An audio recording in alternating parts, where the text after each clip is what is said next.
All right, well, welcome to TEDx. Change is all around us, in our personal lives and in our work. The pace of change is increasing. And here, in the Silicon Valley, we strive to lead the way.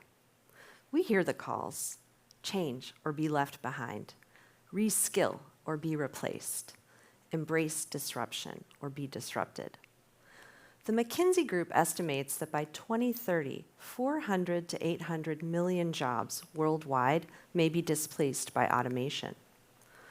And here, in the United States, up to 1/3 of the total workforce may need to learn new skills or work in new occupations by 2030. That's just 6 years from now.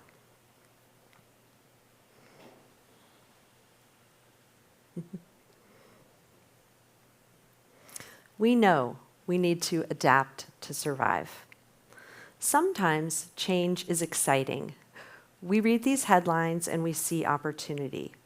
But usually it's hard. And when change is hard, often we do nothing. We're stuck. And that feels terrible.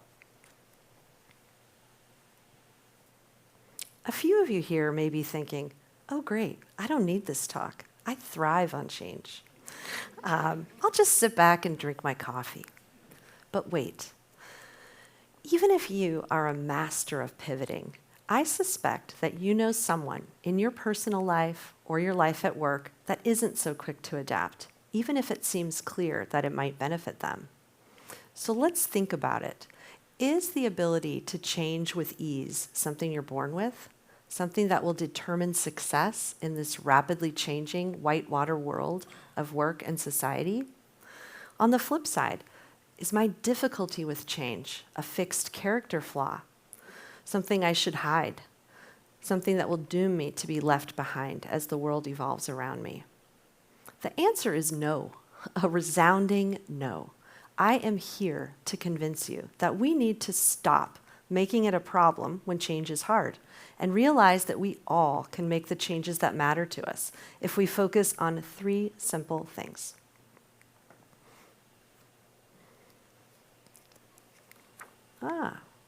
Between stimulus and response, there's a space. We all have stimuli in our lives, or triggers. Some of them are, they seem positive or wanted. A graduation, meeting an interesting person, or even just getting bored in our current work. Other stimuli are things we'd never ask for. A job eliminated, a breakup, a death. Any of these can be catalysts for change. What we do in response to them is up to us. We are going to focus on this space between stimulus and response and see how what we do here will determine how easy or hard it is for us to change, and whether we adapt at all to the circumstances in our own lives. We've all been stuck before. Take a minute and think about something in your own life that isn't working or that you'd like to change. It could be big or small, personal or professional, but make it specific. Something that you could put into a simple sentence like, I want to start, I want to stop. I want to ask for a raise, I want to stop checking email after 9 p.m., or I want to start dating after a divorce. For me, as a physician, I wanted to stop working in a way that led me to burnout. For years, I said I wanted to make specific changes. I wanted to stop spending hours on evenings and weekends doing work. I wanted to stop spending more time in my patient visits than was allotted. And I wanted to stop saying yes to committees and roles that I didn't really want. But for years, I didn't make the changes. Like 48% of American physicians, I was burned out. And I couldn't see a way out of my predicament. I felt trapped in the career that I had just worked so hard to attain. And that felt terrible. Like somehow, I wasn't smart enough, wasn't tech savvy enough, or wasn't flexible enough to make the changes that I wanted. And it turns out, when thoughts like that make you feel terrible or not good enough, you don't actually do anything, or you do things that don't lead you toward the change you want. You're stuck. So why haven't you made the change already that you highlighted a few minutes ago? Like I said, I am convinced that we need to stop making it a problem when change is hard and realize that we all can make the changes that matter to us if we focus on 3 simple things. I remember those by asking myself, WTF? Okay, so why? What is my why for this change? T is for thoughts. What are my thoughts about the change? And F is for focus. Have I focused my time, my attention, and my energy on making the change I want? So when change is hard, we first have to ask, why? Why do I want this change? What is the why? And do I have a compelling why which will pull me toward change? Is it my why, not someone else's why or something I think I should do? If I have a compelling why that pulls me toward change, it will be so much more effective and long-lasting than if I try to push or force change in myself or someone else. So, in 2020, actually, we know, it was 2016, but we know as physicians, we spend approximately 2 hours on the electronic medical record and administrative tasks for every 1 hour that we spend seeing patients. That's unacceptable, and that's a primary driver of burnout, and it was for me. To address this, I propose that my assistants come in the room with me and act as scribe while I see patients. After all, they're smart, they're tech savvy, and they're with me anyway.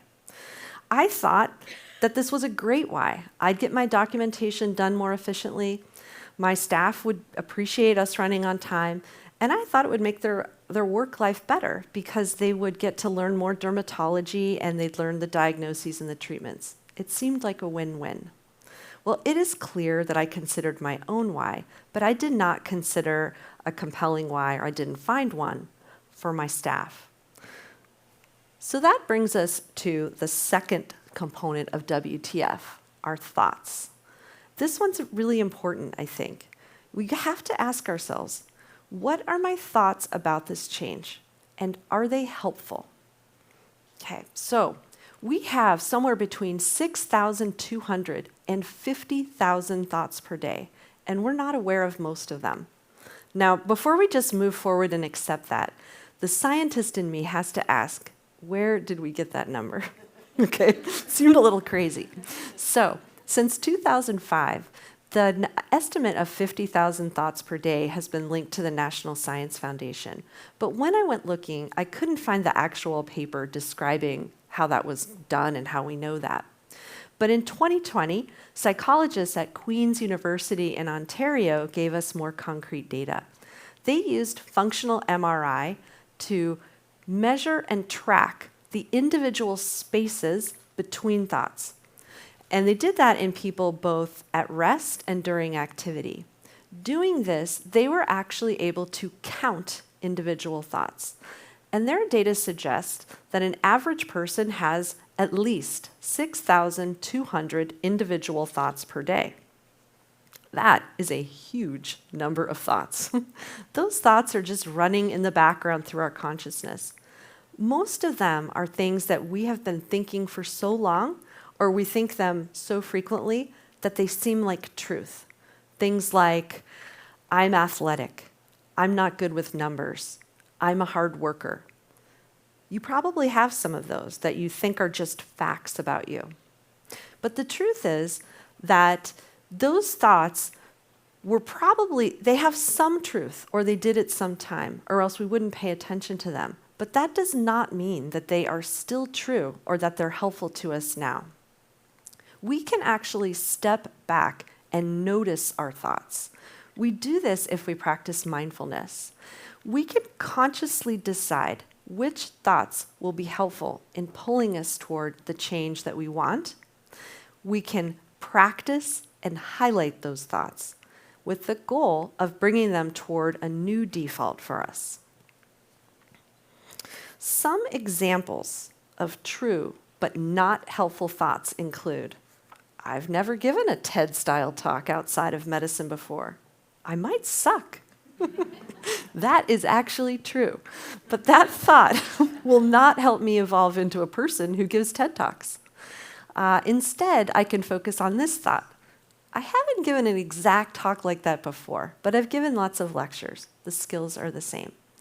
So those thoughts are equally true, but the second set of thoughts is much more likely to get the job done. Next, let's go back to my example of my assistants helping me work as scribe in the room. So I had a compelling why. For me, it seemed like a great idea. I'd get the documentation done more efficiently, and I actually thought it would improve their job satisfaction.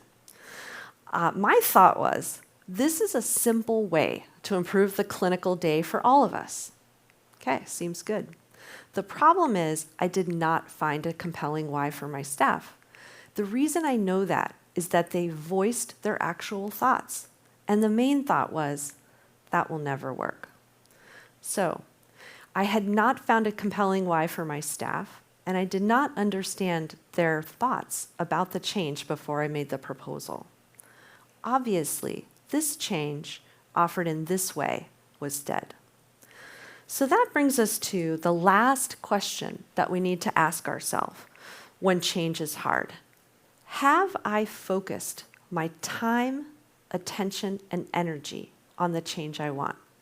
Have I really stopped to think about and focus on my thoughts and my why? We're all busy. If we want to make a change, we may need to say no to commitments that no longer align with our goals so that we can focus our most precious resources, our time, attention, and energy, on taking actions that will move us toward the change we want. For me, this was key.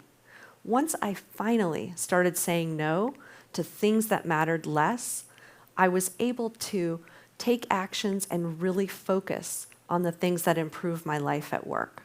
It had a domino effect. So, if our why, our thoughts, and our focus are aligned, we will be pulled toward changes that matter. We won't need to push or force change in ourselves or others. It'll just make sense. So let's return to the goal that I had of changing the way I practice medicine so that I can love being a doctor again.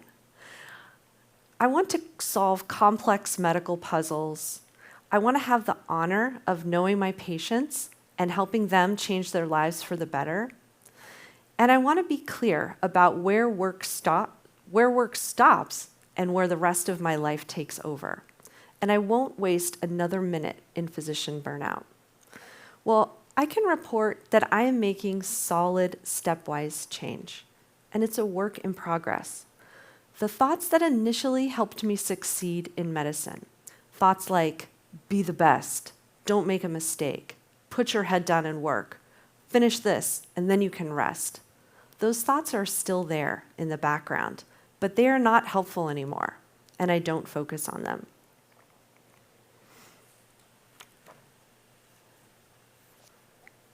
Change can be hard for all of us, and that is not a problem. It's normal. If we return to Viktor Frankl's quote, we see the importance of this space between stimulus and response. We are surrounded by stimuli, events in our world, in our work, and in our personal lives. Whether these circumstances are wanted or unwanted, our response, our change, is up to us. If our why, our thoughts, and our focus are aligned, we pay attention to those things, then they'll pull us toward the responses which add up to the change that we want. So in our last seconds, let's return to you. Where might you focus next to make a change that truly matters? Thanks. Thank you, Julie.